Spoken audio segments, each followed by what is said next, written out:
অসমৰ মহিলাসকলৰ বাবে এটা খবৰ দিব বিচাৰিছোঁ। নিৰ্বাচনৰ সময়ছোৱাত অৰুণোদয় আঁচনি প্ৰদান কৰা সদায় এটা বিতৰ্কিত বিষয় হৈ থাকে। সেইকাৰণে কেতিয়াবা বিৰোধী পক্ষেও আপত্তি কৰে যে ইলেকশ্যন চলি থাকোঁতে কিয় অৰুণোদয় দিলে। আমি যাতে বিতৰ্কৰ ঊৰ্ধত থাকিব পাৰোঁ, ফেব্ৰুৱাৰী মাহৰ 20 তাৰিখে অসমৰ প্ৰতিগৰাকী অৰুণোদয় হিতাধিকাৰীক বিহুৰ উপহাৰ হিচাপে আমি আগতীয়াকৈ 8,000 টকা দিম। তাৰমানে প্ৰতিগৰাকী আই মাতৃ যিসকলে অৰুণোদয় আঁচনি পাই আছে, দে উইল গেট জানুৱাৰীত আমি তেওঁলোকক নিদিওঁ একো, ফেব্ৰুৱাৰী মাহত একেলগে ফেব্ৰুৱাৰী মাহৰ 20 তাৰিখে একেলগে আগতীয়াকৈ বহাগ বিহুৰ উপহাৰ হিচাপে তেওঁলোকক আমি 8,000 টকা তেওঁলোকৰ বেংক একাউণ্টলৈকে হস্তান্তৰ কৰিম।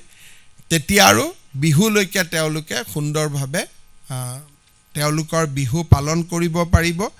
মই আপোনালোকৰ জৰিয়তে অসমৰ আই মাতৃসকললৈকে এই সুন্দৰ উপহাৰটো ঘোষণা কৰিব খুজিছোঁ।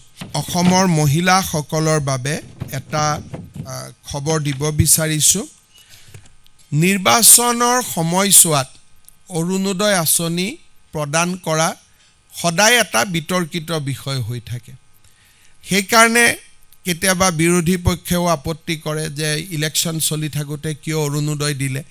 আমি যাতে বিতৰ্কৰ ঊৰ্ধত থাকিব পাৰোঁ, ফেব্ৰুৱাৰী মাহৰ 20 তাৰিখে অসমৰ প্ৰতিগৰাকী অৰুণোদয় হিতাধিকাৰীক বিহুৰ উপহাৰ হিচাপে আমি আগতীয়াকৈ 8,000 টকা দিম।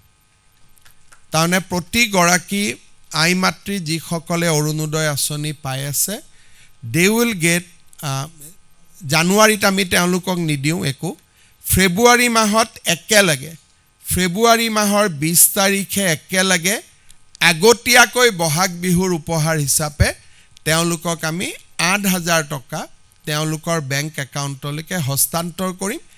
তেতিয়া আৰু বিহুলৈকে তেওঁলোকে সুন্দৰভাৱে তেওঁলোকৰ বিহু পালন কৰিব পাৰিব।